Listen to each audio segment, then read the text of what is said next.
I knew something was wrong the second she leaned closer to him, laughing at a joke I didn't hear. It wasn't just the laughter.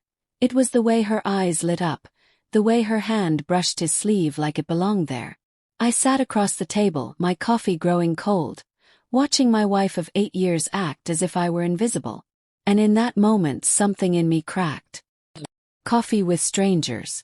It started innocently enough. Or at least it was supposed to.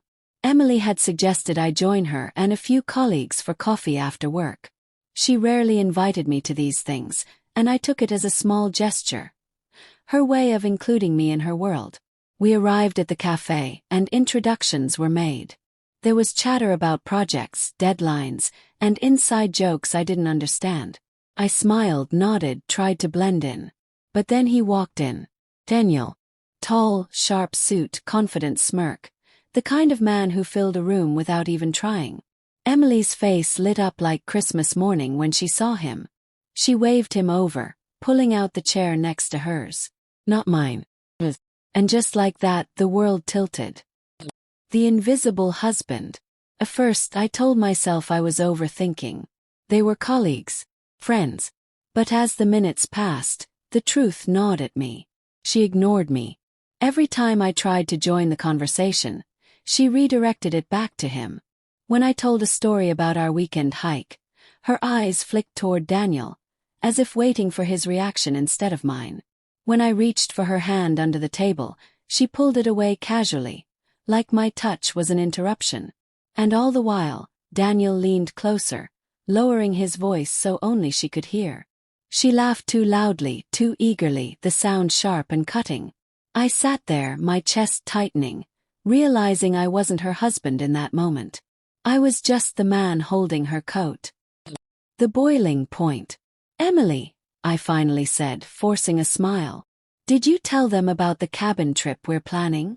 She barely glanced at me. Not now, James. Then she turned back to Daniel. So, what were you saying about Italy? Italy. A trip she'd never mentioned to me. A dream she'd shared with him. I felt my throat burn, my jaw clench. The air in the cafe seemed too thin. Around me, people sipped their lattes, typed on laptops, laughed with friends, oblivious to the quiet war tearing me apart. I wanted to scream, to slam my fist on the table, to demand she look at me. But instead, I swallowed the rage, the humiliation, the heartbreak, until it tasted like poison. And then I stood up. Walking away. The chair scraped loudly against the floor, silencing their laughter. Emily looked up, startled, as if she'd only just remembered I was there. James. I grabbed my coat. My voice shook, but I forced the words out. Enjoy your coffee. And I walked out. The cool evening air hit me like a slap. My legs carried me down the street, though I wasn't sure where. I just knew I couldn't sit there another second, watching my wife give another man the pieces of her I thought belonged to me. Her call. 10 minutes later, my phone buzzed. Emily. I stared at the screen, my thumb hovering. Finally, I answered. James, where did you go? Her voice was tight, panicked. Why does it matter?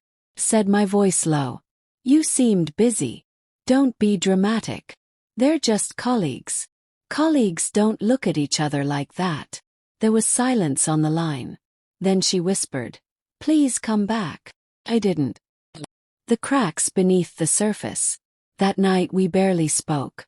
She climbed into bed facing the wall, and I lay awake staring at the ceiling, replaying every detail of the evening. I remembered the way her eyes softened for him, the way her laughter rang so freely, the way my presence had been a shadow in the corner. Was this the first time? Or had I simply been blind? Over the next week, the distance between us grew. She was glued to her phone, smiling at messages she never shared. She worked late, claiming deadlines. And I, like a fool, pretended not to notice, hoping it was all in my head. But the doubt gnawed at me. The trust we'd built, brick by brick, crumbled with every unanswered question. The confrontation. On Friday night I couldn't take it anymore. She came home late again, smelling faintly of cologne that wasn't mine. I waited in the kitchen, the only light a dim glow from the stove. "Where were you?" I asked. "At the office," she said too quickly, dropping her bag. "With Daniel."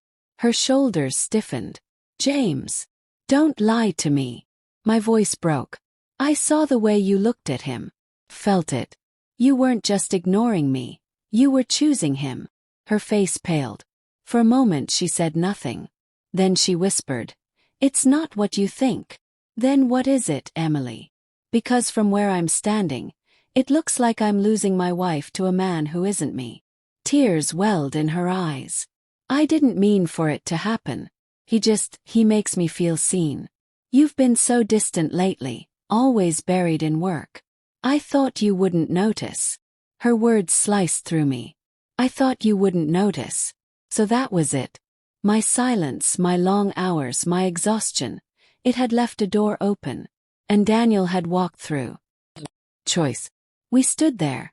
Two strangers bound by vows now hanging by a thread. "I don't want to lose you," she whispered, reaching for my hand. It was just attention. I never pulled away. "You already lost me when you chose him in that cafe." Her tears spilled. "James, please." But I turned and walked out again. Because sometimes, the only way to make someone see your worth is to let them feel your absence. Aftermath. The next weeks were hell. She tried calling, texting, begging for another chance. She showed up at my office, tears staining her face, promising it was nothing more than a flirtation. But the image of her with Daniel haunted me. The sound of her laughter meant for someone else echoed in my chest like a wound that wouldn't close. Trust, once broken, isn't easily rebuilt. And love, when betrayed, doesn't heal with apologies.